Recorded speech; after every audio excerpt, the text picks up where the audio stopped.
The mood is right, the spirit's up, we're here tonight, and that's enough. It's VGC, the video game podcast, with me, Jordan Middler, Chris Scullion, and Andy Robinson. This week, we're making the Yuletide gay, but first, how's it going, folks? We're back together, the first time in about 45 years. Andy Robinson, how are you?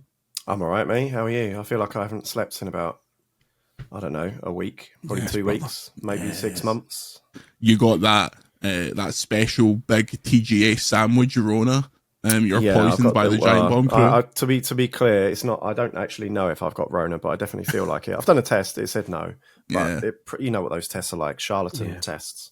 It's kind of like part and parcel now, isn't it? Like when you're in a room with 1,000 other people who've been through different airports, you're gonna get the lurgy. Yeah. So I've got the Game Awards lurgy. Lovely. Presented by Chic Hydrobot. Chris Scullion, how are you?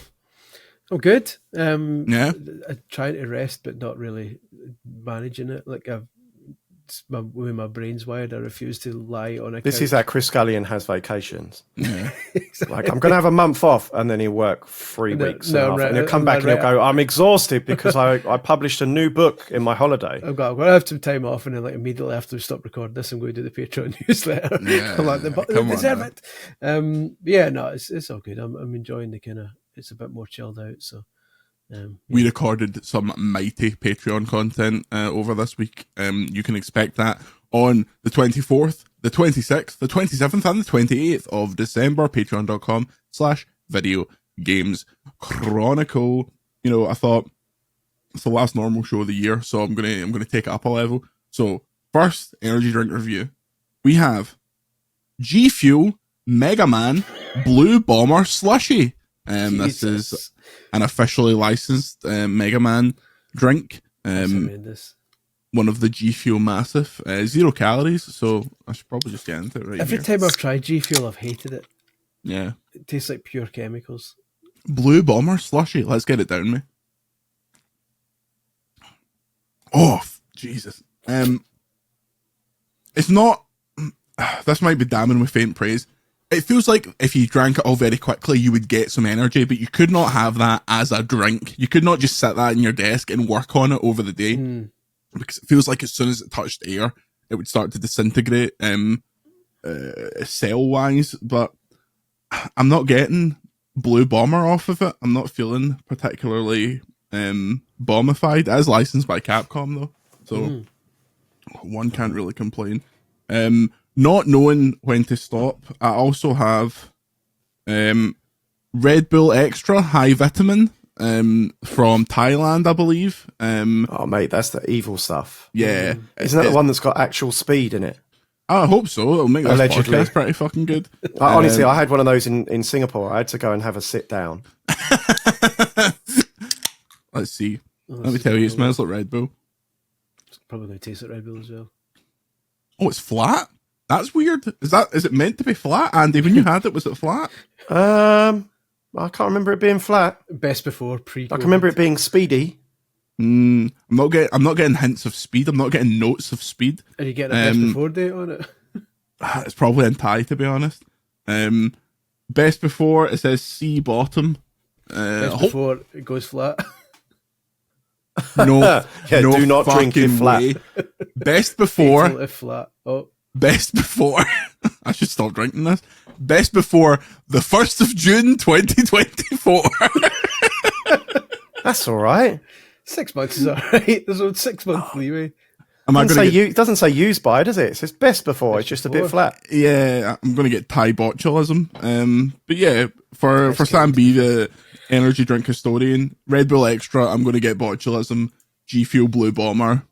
It's fine. It's a bit toxic. I'm going to stop drinking it. I would put an asterisk next to the Red Bull and make it clear that it wasn't a prime batch that you were testing, just in case unfairly. Chris Scullion, forever the Boy Scout. Can I get in trouble with the Thai Red Bull? Oh, can I Thai mafia? Red Bull? Listen, this guys will take your kneecaps. I've decided to go with it with what's as generally regarded as a classic. I've never actually tried it. Given Ange Postecoglou's exciting 4-3 victory yesterday in the Carabao Cup. Is it Carabao? Oh, is that how you pronounce it? Carabao, yeah. Carabao. I've gone for a can of original Carabao, which I've never actually had before. So I thought I'd decide to kind of try it out and see if Your best mate, H-Bomber guy, loves Carabao. Oh, is that right? Yeah. Well, in that case. We should It was make a 4-hour reduced. video about it. I should stress it was reduced to 50p.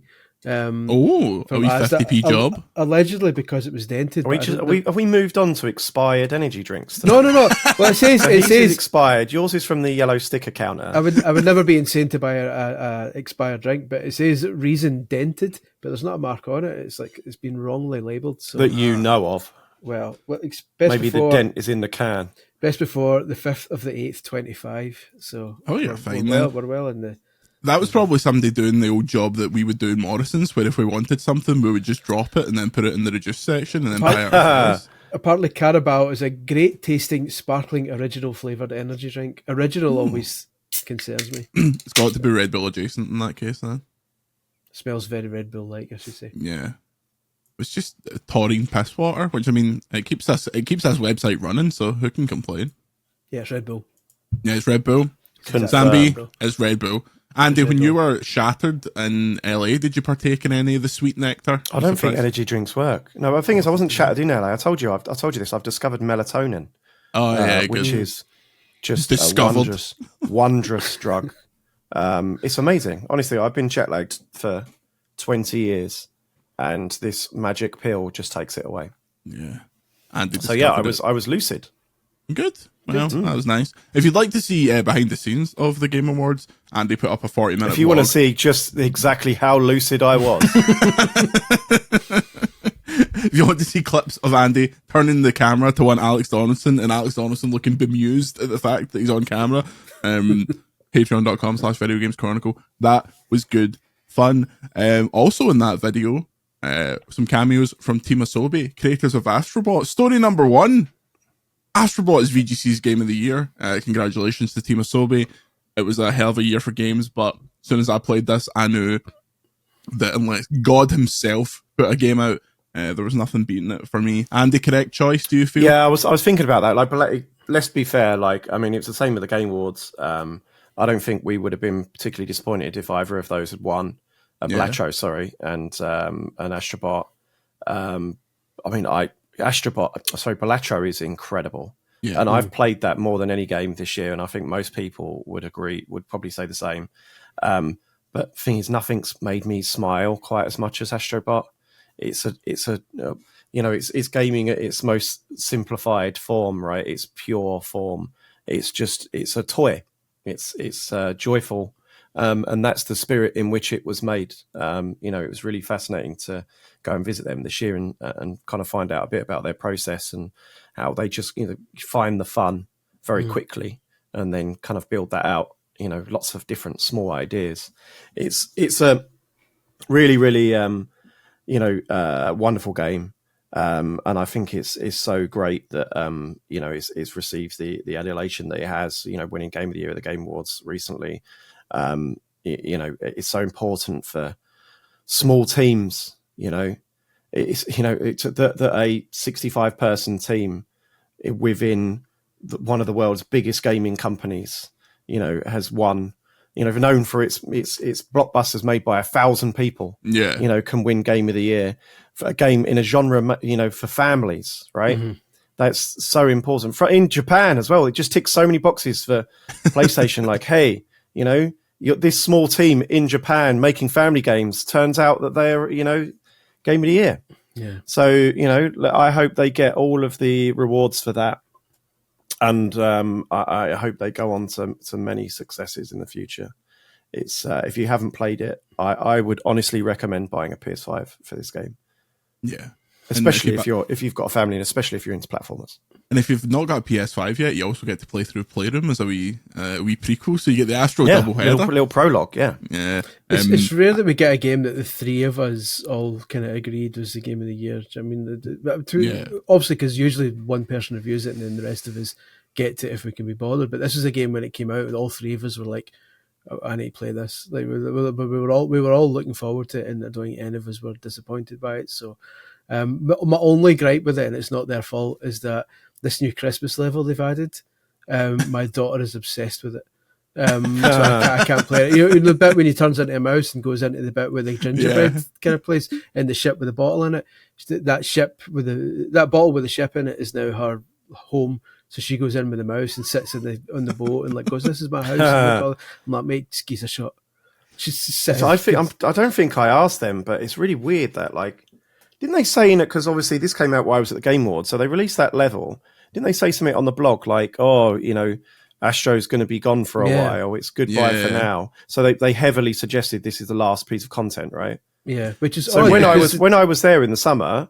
I mean, there's a photo of it on our website. You know, we did a news story about it. They said, I'm sure it was like 4 speedrun levels and 10 challenge levels, like on DLC. And this does kind of have the vibes of, quick, just lob it all in a Christmas level, get it out. What cameos we got left? Because there's some missing as well, right? Like from the copyrights, like Assassin's Creed stuff and things like that. I'm sure is missing. So I don't know what the story is there. It's weird. Especially because the concept art had like Sweet Tooth and stuff like that from Twisted Metal, who still hasn't turned up as far as I can tell. He's the main play. Like there is, we won't spoil the actual cameos in the Christmas level because there's some that didn't leak out, which were amazing. But yeah, I also thought that they would like wrap up all the ones that we knew about, like Sweet Tooth and stuff like that. But he's missing, so is any Assassin's Creed reference. Like, I wonder if we're just overthinking the way that it's worded on the PlayStation blog, and they will go. I think we might be. Yeah, they go in February. Surprise. Unless there is a particular reason that they've had to jump very quickly onto their next production, I don't see why. I mean, because that content would have been planned well in advance. Yeah, you know. I would imagine like they have. Sorry, go ahead. It's not like they have like issues with localization and stuff like that. There's no dialogue. I would imagine, I would hope that by that word, and they just meant those weekly speedrun stages they were doing. The Christmas levels kind of come at the back end of that, and I think hopefully they were just saying, look, there's going to be no more weekly stuff anytime soon. Like there'll be more stuff, but not for like a few months or something. Maybe the challenge levels will come. Maybe Sony will have. The people keep seeming to think Sony's going to have some sort of state of play or something in January, February time. Oh, piss off! Piss all the way off. Just for the purposes of those just listening and not watching the video version, Andy's shown us absolutely nothing at all. Why didn't you get your PS4 5 Pro wings signed? Because then I have to use the bloody thing. Oh yeah, fair enough. You know, that's my faceplate off of my old PS5. For the purpose of people listening in audio, I am holding aloft a PS5 faceplate signed by the Team Asobi team. They very kindly. It's not often that I get modern games signed, but it's an opportunity, and the creative director suggested it. That's 2 years in a row you've done something at the Game Awards that made me feel physically sick. Are we allowed to share what you did last year at the Game Awards? If I could remember what you're alluding to. Was he physically sick? The hotel room you ended up in at the Game Awards, who you were hanging about with? Oh, yeah. It wasn't, I got told off for this. It wasn't Remedy's after party. It was a particular PR agency who I won't name in case they get in trouble. But this year we ended up in with CD Projekt's giant sandwich room. And they very quickly ushered us out once the British arrived. I don't think they wanted us around particularly long. So we took the giant sandwich down to the main lobby, and it was feasted upon like ants on a lump of sorbet. Yeah. So you'll get there's more context in my behind the scenes vlog on the Patreon. I was watching. I was trying to figure out how that one giant sandwich could get through so many people until I saw a friend of the show, Timur Hussein's recently Instagram story thing, and for GameSpot they had like 5 of them. 5 or 6. I think this is where they come from, right? Because we're looking very naive and foolish. I believe the whole existence of the sandwiches was a skit on Giant Bomb's live show. Right. I photographed them in the day being carried to the live show, and then they've just obviously just chucked them away to various whoever's around. To the Andy Robinson, were you aware that you spoiled that joke? Did I? They weren't supposed to be shown, and then Andy's like, oh, someone's got a big sandwich in this. And then Dan Reichert's reply and be like, that's embargoed. It's an embargoed joke sandwich. Oh, is that what he meant? Is that? Well, I didn't get that joke.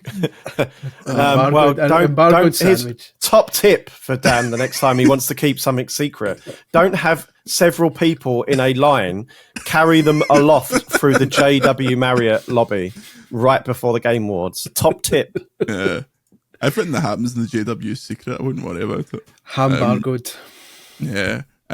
Yeah, I think dragging it back to Astro, yeah, I'm really glad a game like that can win. I think it's funny to look at our now 2 previous Game of the Year winners going from something like Alan Wake, which is like hyper realistic horror game, like psychological action thing made by 1 million people for £1 billion, and then it's like a funny wee game with a robot who says Astrobot. Like I think it speaks to the kind of stuff that I think one of the things I love about it as well is that, you know, you kind of reflect on the year at this time, right? We're kind of wound down and you're going to January. I love that we didn't even know that Astrobot existed this time last year. Mm-hmm. Yeah. We didn't even know it existed till like May, right? Yeah. Yeah, I think Grubb started running his big mouth about that time, saying, I think there's an Astro thing happening. Always spoiling everything, isn't he? Yeah. And then, funnily enough, this might actually be Historynomics, and I'm forgetting this. I think Astro was shown at the same PlayStation show where that 45-minute Concord trailer was shown. Yeah, it was the State of Play before Summer Game Fest. So I want to say it was late May, something like that. Because I watched it on the tarmac at LAX, like on a terrible signal, and it was so compressed, but it burst into life when Astro's dressed as Parappa, and I was like, what is this game, man? We're so back.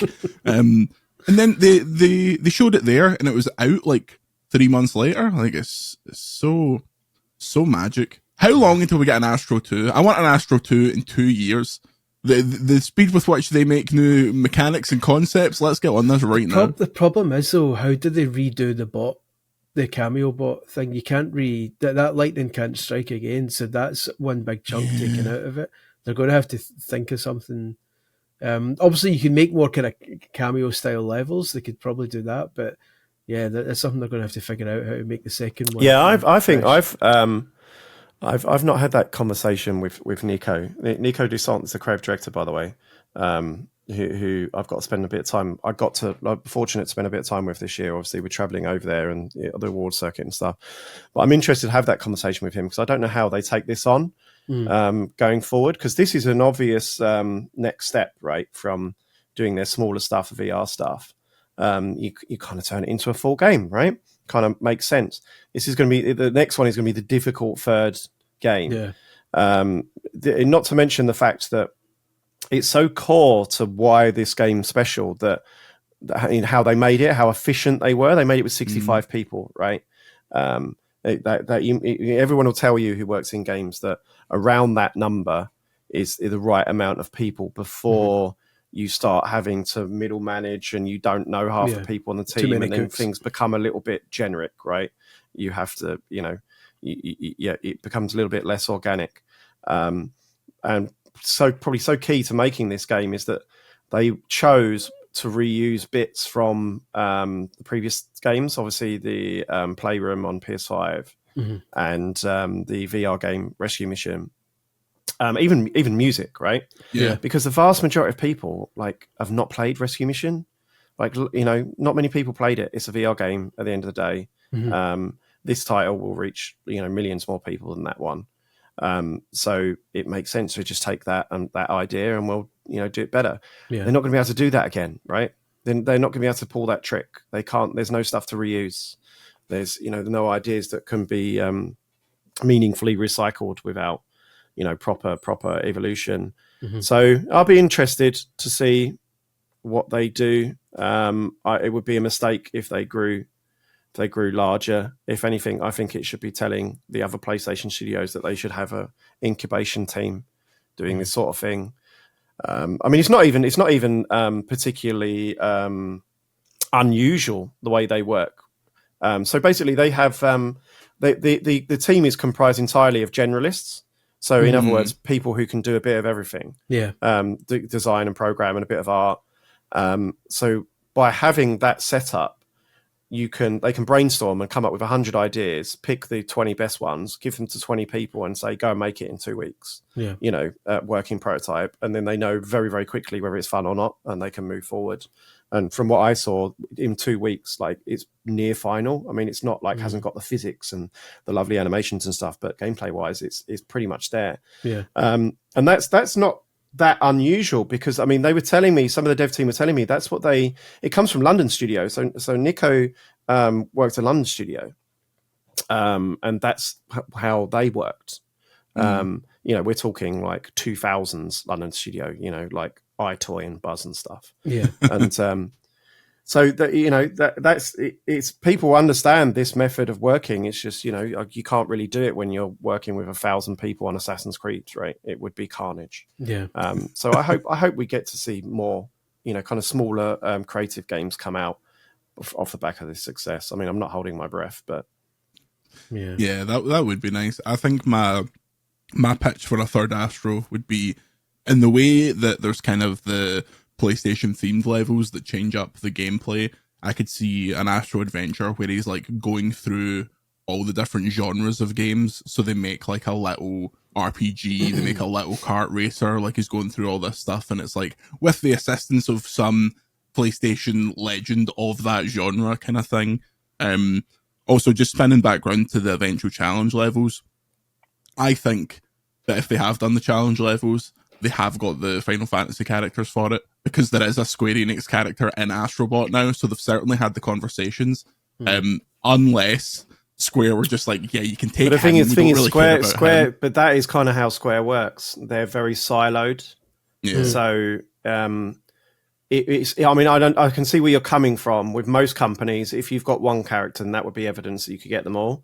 But I don't think that's the case with Final Square. Fantasy is a bit They different. don't have to ask is it Nomura, who's the Final Fantasy guy. But they're in charge of different bits, right? There'll be one who's in charge of the remakes and one who's in charge of the MMO, and it's up to them, right? And there'll be 10 chains of people where if anyone says no, it's not happening. I wouldn't be. I would be surprised, if we saw Final Fantasy stuff at this stage. Sad. Here's your sequel. Let them do it. Here's your sequel. Co-op, split screen, Astrobot and Sackboy. I mean, they No clearly one cares about Sackboy. I know, but People this will do make care them care. about This will make Sackboy. people don't care about Sackboy because he's been in shite. But the last one he was in was actually really good and nobody played it. This will make people care about Sackboy again. None of this Astrobot excites will me. prop him up. Well, The thing is, the PlayStation first party IP is not that strong, like the modern stuff. Yeah. but Like, it just completely isn't. disagree. That's But mental. the thing is, Astrobot. But it just is. It just isn't. Like it's like, now you're in Roco Loco. That's piss not off. modern RPG. That's not modern but IP. No, but that is indicative of how down the barrel they had to grab when they had to pick 5 IPs for it to Wrong. go in. Wrong, We've run wrong, out. wrong. Horizon is not a strong IP, right? God of War, great, but are they going to carry on working on that? I don't know. What's that going to be like in 5 years' time? What's the other one? Uncharted. There's not been a game for 10 years. I mean, So what else? I'm even forgetting what the other one. Ape Escape. There's not been a game for 20 years. Like, I mean, come on, clearly man. Objectively, No. You're if they wrong if here, they were 'cause saying, didn't we're just gonna pick- Astrobot in Mario, he's in Mario, he's in Zelda, he's in Animal Crossing, he's in Pokemon. It's no contest. But you're right? I'm not arguing that it's bigger than. But I'm Nintendo, comparing but a family game in a genre that Nintendo does to. But you're saying that they didn't pick those IPs based on like the top 5 that they thought were popular. They It doesn't matter how they picked them. Yes, of course it does. Your entire argument is Well, they don't have strong unless you're IP. telling They didn't you're use The telling Last me of Us, they that didn't someone use had a Ratchet gun and on their head Clank. and said, "Oh yes," so you're telling me they couldn't have used those? They're not I bet allowed. they couldn't have used The Last of Us, no. Right? Okay. Right. I mean, what's God of War? What, What's God of War Astro rated? crying because God Astro's of War's- Wayne died? What's God of War rated? Yeah, All of well, these maybe. IPs are in the game. I see where you're coming from, but what I mean is like, yeah, there were fun one-offs. I really don't see how far they can go with, we're going to do another Uncharted level. It's not. That's not The my IP's argument. My argument it's is not that that strong. Sony's modern IP is not like shite, and also I wouldn't count I didn't say it's Loco shite. Roco. I said it's not strong enough to support a whole nother game of like, he's in Days Gone. Like, I don't care. I mean, they're making Days Gone remastered. Everyone's going to be hyped Yeah, I for know, that. it's more recently a Days Gone than bloody Uncharted. Like, No, my idea was not that they do more PlayStation themed levels. It's just that they make little they're genre hopping, so it's just like, oh, here's a little kart racer thing with Johnny Mod Nation Racers. I don't think that favorite. would work either. I just bet it would. Because I think the thing that makes these games so accessible, I mean, you realize this when you have kids, is that 3D platformers are really accessible. Even if you compare them to, you'd think that a 2D platformer would be more accessible to a family audience, but it isn't, because in a 3D platformer, they can just stand there and move at their own pace and explore, and they don't have to engage any like pressure or threats unless they go close. As soon as you like change that to like kart racer or something, it's like it fundamentally changes like the principles of the experience. I look, we'd be doing their job, right, if we knew what they should do with this. I think there's lots of questions like, should they keep the IP stuff? Should they not? I think Astrobot is now become intangibly like about PlayStation. Yeah. I actually preferred the theming of Playroom, where you were like where levels were themed on a console.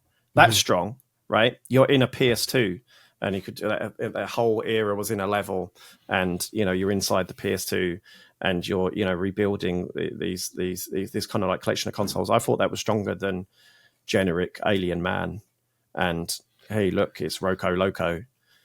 All I'll say is that Are you still here, Chris? By making I've just experienced what everybody else was experiencing when we were arguing before. All I'm saying is that by making Sackboy P2, you can elevate him in a way. When my kid plays a Kirby game, she loves Waddle Dee more than she likes Kirby. I'm just saying that Sackboy can be the Waddle Dee of the Astrobot series. It's Sony's two main family characters now. The Media Molecule will not be making any more Little Big Planet games. Bring Sackboy over to the world of Astrobot, not as a co-starring role, but as a second player if needed. That's all. That's my proposal. Yeah, put him in a wee Astrobot outfit so he still gets the jetpack and everything. Like the PlayStation cameo stuff was like obviously really exciting in Astrobot, but like the much evidenced by the fact that if they were like, here is 50 new levels with cool different mechanics and no more PlayStation stuff for like the first game, I'd be like, absolutely, I want to see what other weird things you come up with. So we'll see. I think probably the only, now that I've had time to think about it while Chris Scullion talked about ridiculous things about well, we'll see what happens. I think they've got to go multiplayer, That's what I'm saying. No. But you're not in your head is probably not what's in my head. One of my favorite Mario games is 3D World. You play it on your own, but you can also drop in other guys. It's not unbalanced either. Like the levels, it's not like they're gigantic and you play them on your own and if they feel like empty. I think that could be a lot of fun. My kids play Astrobot all the time. They're constantly arguing, whose turn it is. That's what I was thinking. Right? I wasn't thinking. We all play it. It's a community thing. We're all speed running and we're all talking about. We'd be playing Astrobot together. To be clear, that's what I think. I wasn't thinking It Takes Two. I was thinking like a game. Oh yeah, but you support it by using the word Sackboy. Get rid of him. Just have multiple. But the thing is, it's a game where you can play fully as a single player as Astro. The genius of the character is that you can. It's the same with Mario. Is that you can imprint it on like anything. Yeah. Astrobot can be anything. So you could even you could customize your Astrobot. I remember a guy made out of sackcloth who could be anything once. Yeah. Until it was taken away from him. When somebody loved me, everything was beautiful. The thing is, I instinctively said no, because the idea of playing my beautiful games with other people repulses me, but that crew could make some really cool multiplayer mechanics, and I'd be like, okay, do what you want. As long as it's optional. Actually, here's the other thing as well, right? I have been thinking about this.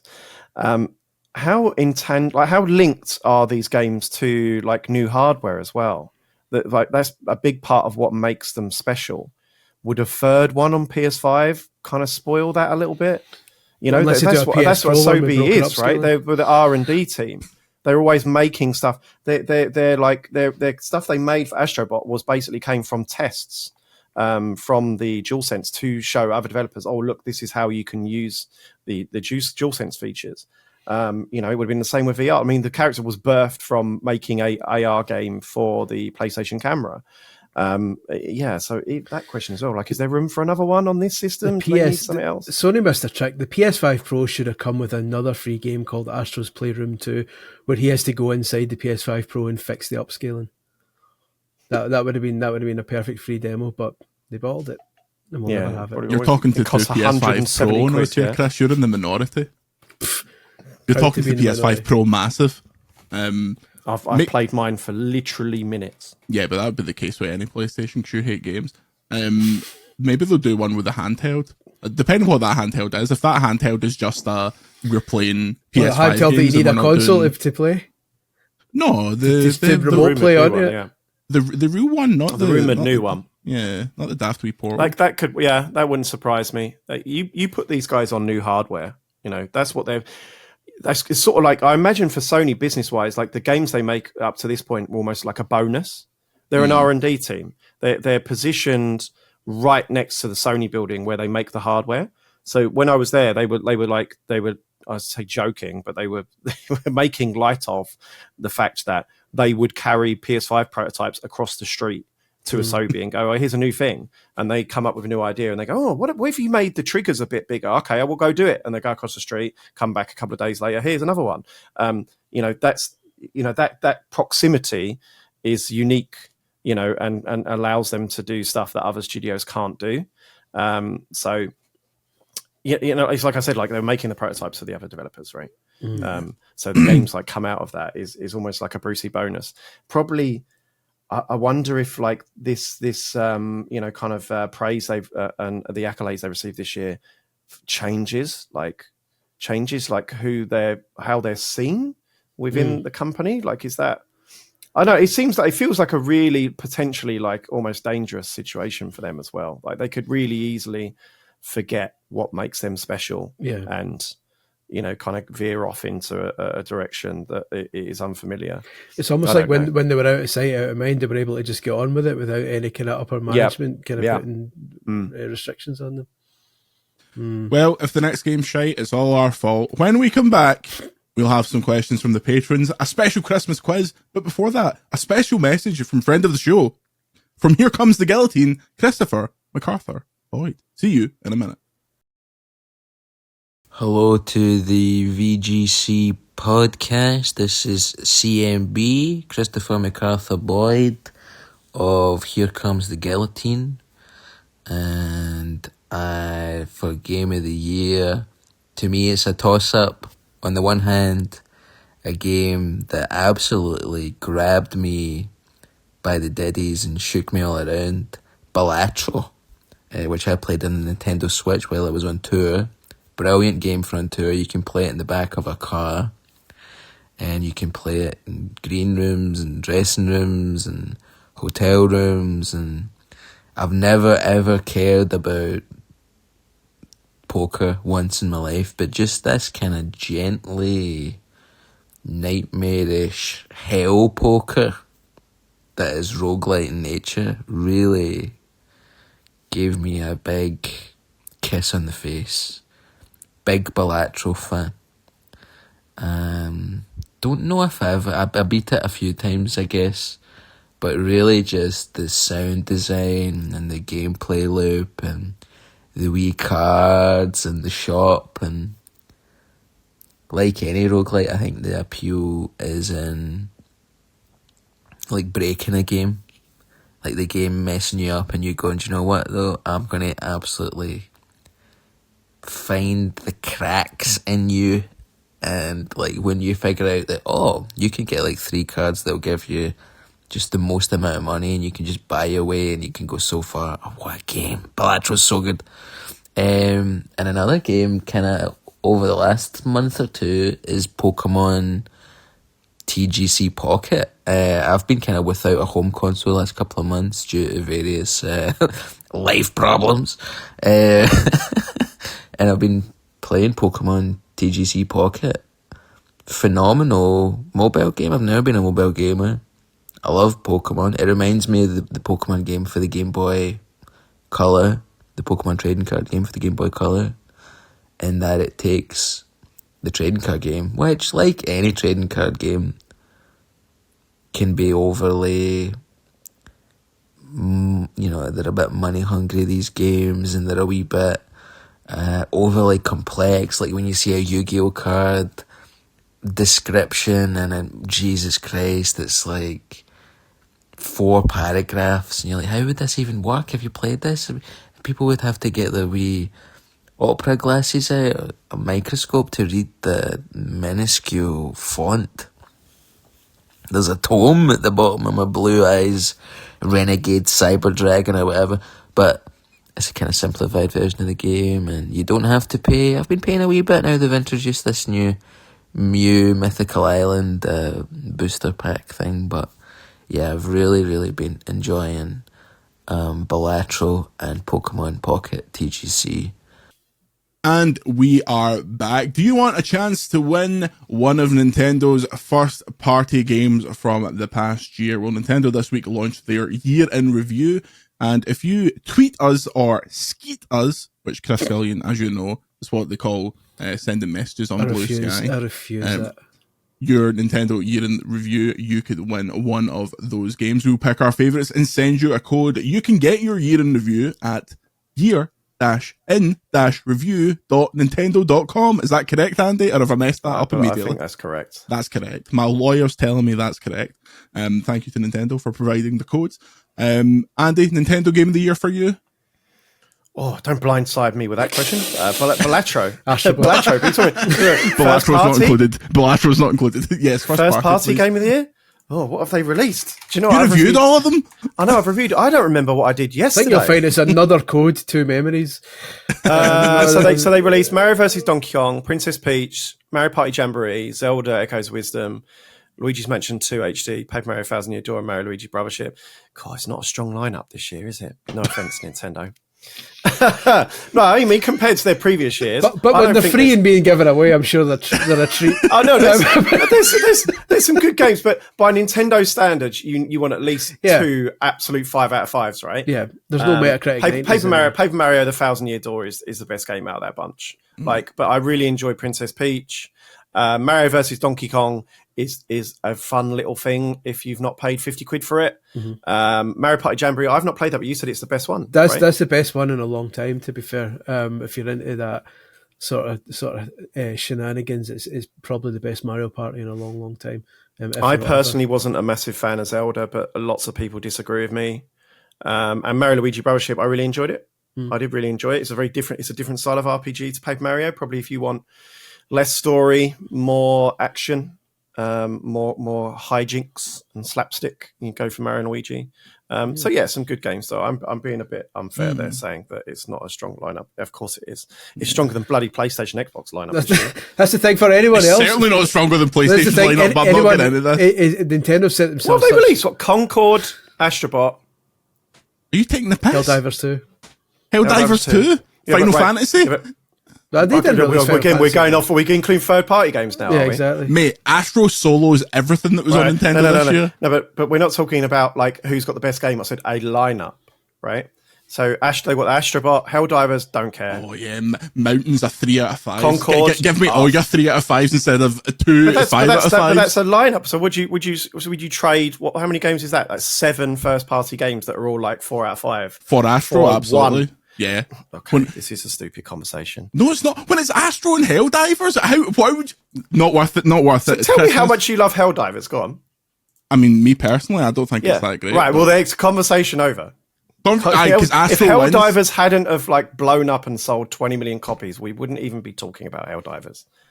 It's fine. Obviously, if those Nintendo games weren't made by Nintendo, we wouldn't be talking about them. Well, not really, because you didn't ask me which is your favourite highest selling game. You said which ones are good. I'm talking about them critically. I've reviewed most of them. It's a good lineup of games. Do I think any of them are as good as Astrobot? No. I think it's a stronger lineup than PlayStation had this year. No Nintendo game was in the top 50 games of this year. Let me tell you something. Sorry, you had me at conversation over.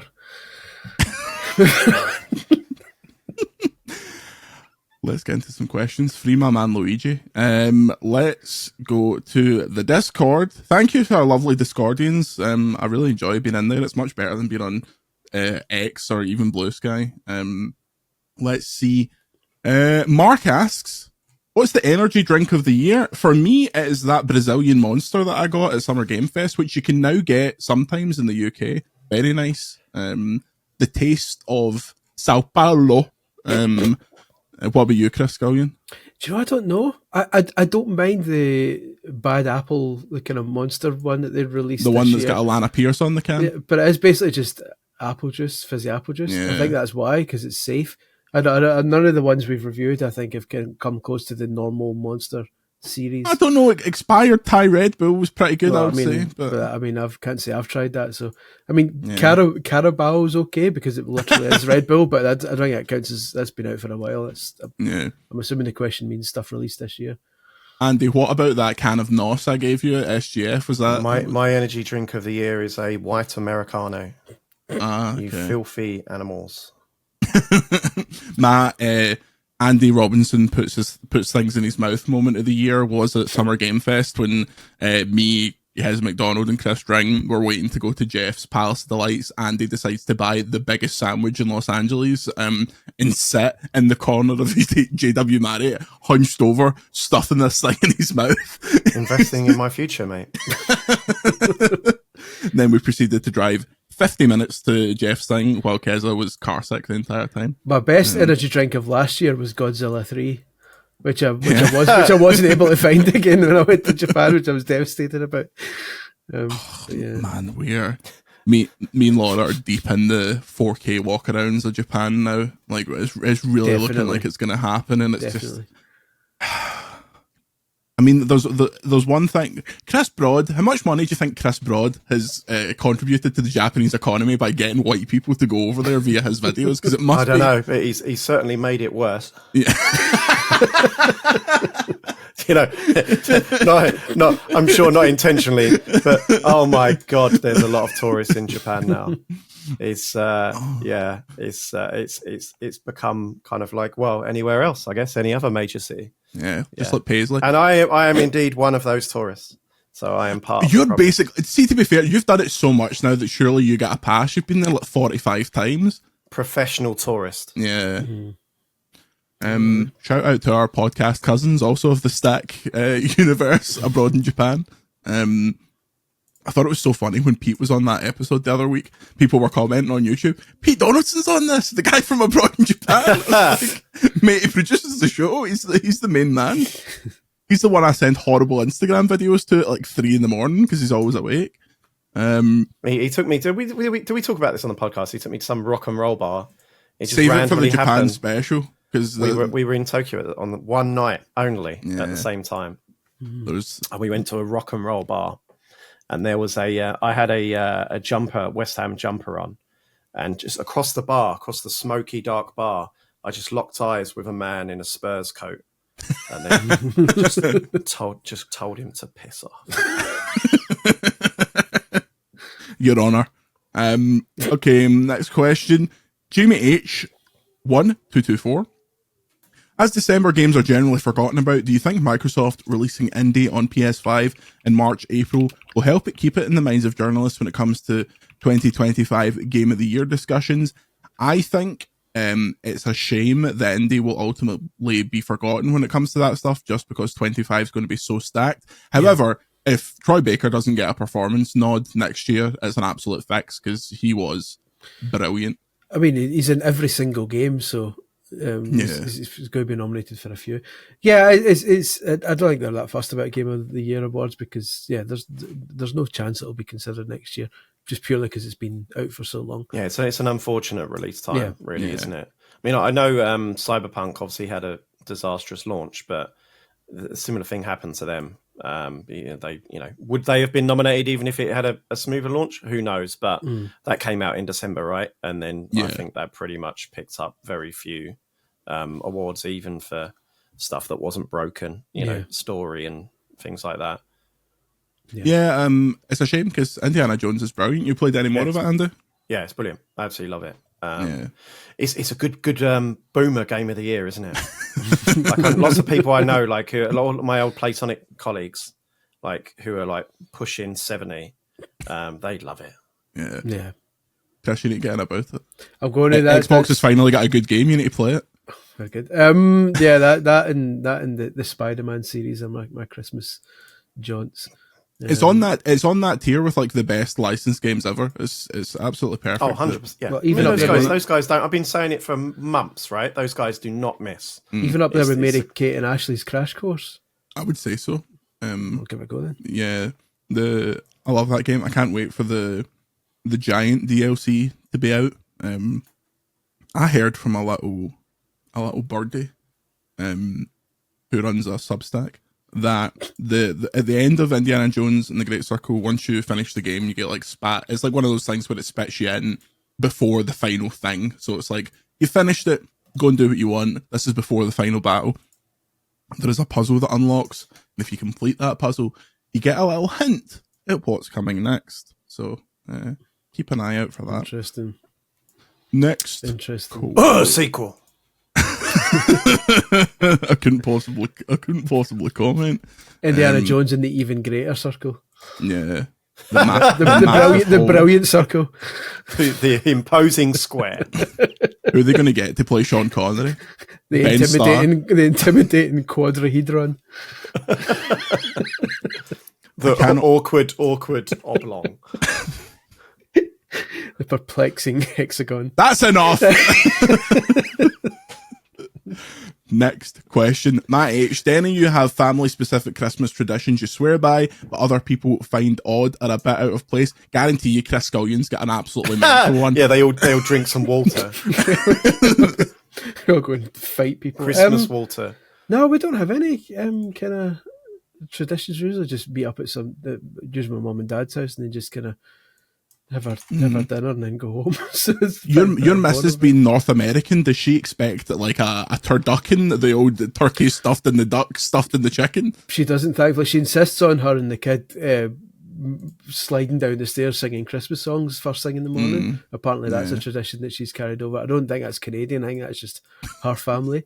But other than that, I don't really have any traditions. They're just like pretty boring in that respect. But yeah. Presents first thing in the morning, yeah. Oh, of course. I can't miss Andy? No, I don't think I've got anything weird. Of course, I wouldn't think it's weird. I thought, it's my routine. I like to play Donkey Kong Country at Christmas. Yeah, that's a nice but one. even that, I don't think is weird because that's one of my beloved Christmas games that I remember getting at Christmas and playing. So it's forever kind of intertwined with Christmas in my head. But I suppose everyone's got that sort of thing, right? Yeah, that genuinely play their Christmas game. Last Christmas Day, if I was awake for let's say 15 hours last Christmas Day, I must have spent 13 of it playing Vampire Survivors. Because my dad's got a Series X in the back room, and I just started playing it, and I was like, I'll play this for a bit, and it was like 3 a.m, covered in Celebrations wrappers, still just playing Vampire Survivors. What a game! That's free on Epic Game Store right now. It's by the time this podcast goes out, it probably won't be free until 5 o'clock. Or we'll get it there. Jeez, it's about £3. Just buy it. That's true. It goes back to its normal price of £5. Oh well, that's too rich for my blood. Yeah. I'll just leave it at that. That is in the Balatro tier of I would give that guy £300 for that game because it's so good. Speaking of, we had a question about. I heard there's a. Well, I'm not going to spoil it. I heard there's a licensed Vampire Survivors coming out. Oh. It's from a different company who are making basically Vampire Survivors with a well-known IP, and it sounds Dracula genius. EastEnders, right? Ternari Harp. For 2025, can we change the names in the Discord to some normal names? Jesus Christ. Question for Andy. Given you seem to spend half your life on airplanes to Japan and LA, don't we know it, Chris? Do a bit of work around here once or twice. How do you survive the flights? Is it work, Steam Deck /Switch, or a load of melatonin? Even with upgrades, the thought of enduring that is all still grim. Answer this question without moaning a BA, please. I sleep. Yeah. Sleep. No one needs to be awake for 14 hours on a flight. Yeah. Go to sleep. You're investing in your future. Take some drugs. Go to sleep. Wake up. I don't honestly, I'm a good sleeper. I'm lucky. Otherwise, probably I wouldn't be so keen to sit on flights all the time, right? I mean, you're on flights probably more than me, Jordan. You sleep on flights. Occasionally, I'll usually, for American flights, I'll usually sleep like the first half or so. I always wake up like when you're in that bit over Canada coming into America and you go through like Nevada and it's just a wasteland. I like looking out the window at that because it looks mental, like it looks like a different planet. Yeah, I reckon I slept for like 10 hours of an 11-hour flight last week. That's the only time I've ever done that was when I was really unwell coming back from San Francisco, absolutely riddled with food poisoning, and I took about 10 melatonin and 5 Pepto-Bismol, and I was like, melatonin, man, unreal. I might just start taking them at home. 3 o'clock in the afternoon. Just for a snack. I when I came back in a melatonin. When I came back for the US last time, I did take them here for a while, and I did get good sleeps, but I was like sleeping till like 5 to 9 in the morning. I was like, I need more time to actually wake up to be able to do anything. But yeah, melatonin. When you did Japan, Chris, were you awake? Were you playing shit? I can't sleep. I can't sleep in flights. So. Chris just raw dogs the flight. He just stares straight ahead. No, I can't. I still have slight anxiety on flights, so I can't really sleep. I'm not. So I'll force myself. Every time he goes to sleep, I like to go to him. I think in the flight back, I reviewed the entirety of Disney Illusion Island or whatever it was. Whatever the last that Disney game was. Can't remember what it was called, but it was good. That's why I like reviewing Switch games, because that's so convenient, right? Yeah. Like I've reviewed so many games on flights and like that flight we went on, Chris, last year from Japan. I finished Pikmin 4 on that flight. Yeah, it's good. I think I've done Advance Wars on a flight. I reviewed Advance Wars on a flight.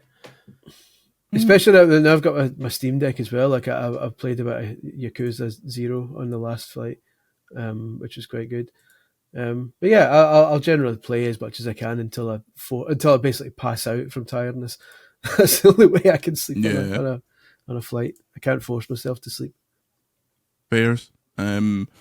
Let's see. Still game 7. How far will Celtic get in this year's Champions League? That we'll get to the next round and then we'll get pumped. That's my prediction. Yep, knocked out in the playoffs. Good money for that though. Can't complain. Let's see. Shay, how did you meet your respective significant others? My partner was 2 years older than me in school, so she's an absolute pedo. But then years later we met on a dating app that shall remain nameless. So they didn't meet at school then? Quite yet. No. Well, I don't even think we ever spoke to each other in school because she was a nerd and I was a jock, so couldn't cross those streams. Like Avril Lavigne all over again. Yeah, exactly. But weirdly, she later worked in game, and I traded a phone into her and had absolutely no memory of this until she brought it up. So clearly, she was. I made a big impact, and not just due to the size of my skull. So. Yeah, that was it. How did you meet Lou, Chris? Were you stalking lassies in Canada as usual? Well, here's the thing. This would have been like early dating apps, not even apps, dating websites time. But I was rather stingy, and so was she. So neither of us actually wanted to subscribe to OkCupid or whatever it was at the time. Nice. So we actually met each other on Gumtree. when Gumtree used to, I think before people got a bit stabby, Gumtree used to have like a personal like section where you would like seeking other like type what situation. The hell? Me, 25, magazine journalist, seeks prey. No, but I think there may have been some court cases that came as a result of Gumtree, and they stopped. They removed that section. But back in the day, that was the free way to find people, without having to pay for it. That was the free way. Without having to pay for an OkCupid's extortionate fees.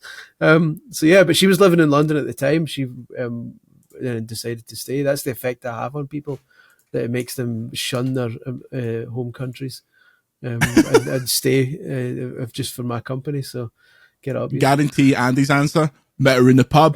Went down for a couple of days. The actual free way to meet people. You know, the alternative. You have to leave the house for that though. Fuck that. Yeah. Good times. Well, you don't meeting your partners on LinkedIn. Met my partner in the Meverse. Met my partner in ChatGPT. She's not real, but Oh God! still Right, counts. before we need to get out of here, I have a Christmas quiz for you both. This is called, and it's a classic for anyone who remembers my old podcast. The name of the game, the number one podcast, best quiz. You basically, I read a series of clues pertaining to the name of a video game. After each clue, you each get one guess. You register your guess by saying stop and then give me your guess. You cannot guess again until the next clue has been read. Are these Do you recent understand? games? No. Good. Do you both understand? If you're incorrect, you'll hear this noise. I don't understand. So you start reading I've got to the shout cue. stop. Do we have to race each other to shout stop first? I will read a series of clues pertaining to the name of a video game. Mm-hmm. After the reading of each clue, you each get one guess at the Okay. game. The clues get easier as it progresses. So what's Say, the point of shouting stop? So I know who goes first. So you aren't just because when someone shouts stop, the other person can't dive in. Right. You've got to let that person Okay, guess. so we don't. So it's Okay. not. We don't actually get turns. We have to still fight. Yeah, Basically, it's as soon as you fastest finish your sentence, one of us is to shout stop. If you have the answer, if you dilly dally on it, the other person can go. This is Are you becoming ready? too complicated. Oh, of course it is. Just go. This game was released on the 9th of February 2010. Any early guesses? Any early thoughts? Stop. DJ Hero. Garlic bread. Remember, that Assuming means that's wrong. Is incorrect. that right? Yeah. Oh well. Andy, any guesses? Dragon's Dogma. Garlic bread. This game was released on the PlayStation 3, Windows PC, Xbox 360, and Mac. Do I have to say stop? Or can you just guess? You have to say stop. You leave Stop! it. Mass Effect 3. Garlic bread. Stop. Vanquish. Garlic bread. It's a first-person game that received an 88 on Metacritic. Stop. Chronicles of Riddick. Athena Bay, whatever the second one was. Garlic bread.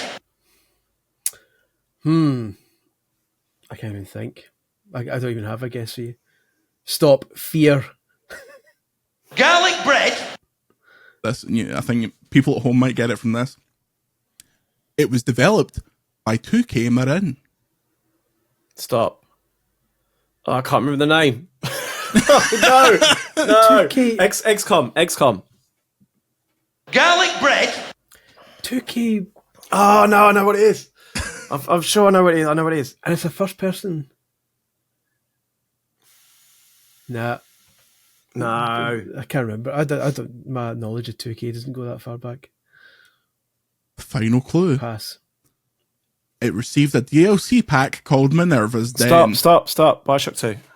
Correct. Point handy. It was Bioshock 2. Great game. I never messed with Bioshock back in the day, I'm afraid. Things like that we should have got that quicker because it was more unusual in those days, 15 years ago, to release a game in February.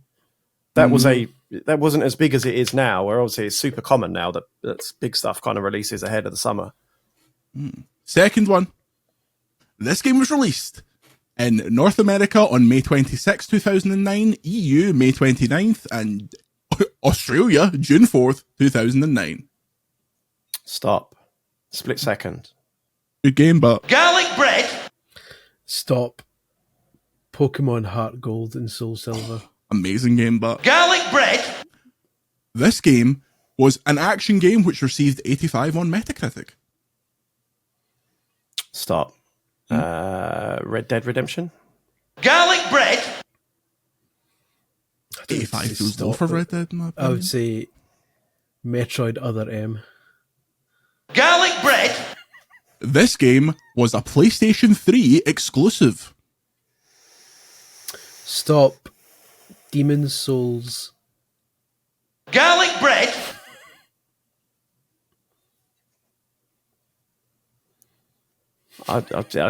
Go. Carry on. Garlic bread. Okay, I think this is when people might start to get it. It was developed by Sucker Punch. Stop. Can't remember the name of it. Oh, what is it bloody called?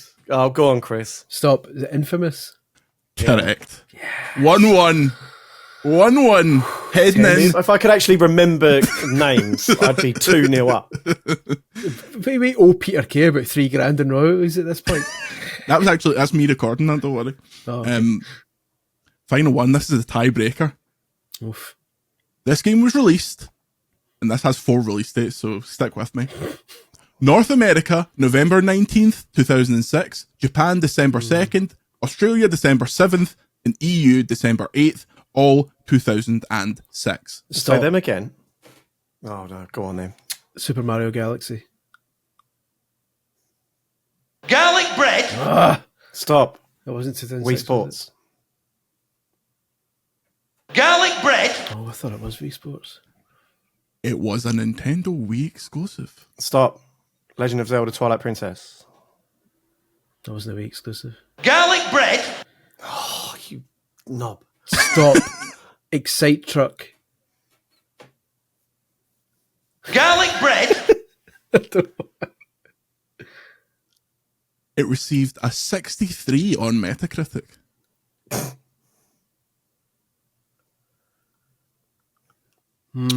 Silence. We play. Garlic bread. Oh, I hope this isn't right. Stop. Red Steel. Chris Scullion wins! Got a 63 on Metacritic, even though I gave it a 90 for the official Nintendo magazine. That's why I hoped I was wrong, because I definitely bumped that up a few notches. Oh, what a comeback. Going down early, Chris Scullion brings it back. The hints weren't very strong, were they? But that basically descended from the first 2 hints. It was guess which Wii launch title I'm thinking of. That was basically it. This is a Wii launch title. Yes, the next thing was it's on Nintendo. Yeah, we got that. Another name for it could be Crimson Blade. Yeah, you played it with a Wii remote. Garlic bread. To be entirely clear, it didn't actually click for me that was the Wii launch until you. As soon as you said the dates, the dates are what I look for. Yeah, on yeah. that. Okay, so that's a Wii launch title. Mate, I was 11. It doesn't matter. The point is, you didn't get it until like a good few clues later. Because we were running out of launch titles. Yeah, well, you should have We went through like 5. I'm just mortified. I started at Galaxy. I got my year totally wrong. I was thinking 2007. Yeah. Yeah. Well, it was Red Steel. Congrats to Red Steel and all the Red Steel fans out there. That was good fun. You two were. I love playing that game, and I love playing it with people that actually know their onions, like you two do. Although obviously Andy's failing is forgetting the names of any video game that's ever been released. If I'd remembered. If you remember Infamous, that would have been a whitewash. Yeah, I'll make it ukulele next time. Okay, we're going to get out of here next week. Me and Scullion will sit down and do more of a. Let's list out the games we've played and chat about them, because we've got stuff like Power Rangers and all that stuff that we didn't really get time to talk about on any podcast that we'd like to bring back around. You also get a best of, and there's a best of Patreon content going up on Patreon too. And as we mentioned at the top of the show, a mountain of Patreon content coming over the festive period. We'll be back with the normal show on the 3rd of January, I believe. Until then, Andy, what's your plans for the rest of 2024? Drinking? Yes. Good. And eating. Chris Scullion? Just spending time with the family. Try to rearrange my games room. Like, my desk is just full of stuff that's supposed to go in my games room, but there's no space for it yet. Because Santa's left his fucking stash up there. So it's a bit of a tip just now, but we'll get there. Fair enough. Yeah. Final message to the VGC Massive before we head off, Andy, as our fearless leader. Everyone eat and drink lots. Yeah. Be merry. Be merry. Be Pippin. Be the rest of the hobbits. Until next time, say goodbye, Chris. Goodbye, Chris. Merry Christmas. Say goodbye, Andy. Goodbye, Chris. And we'll see you next time. Garlic bread. It's another $3,000.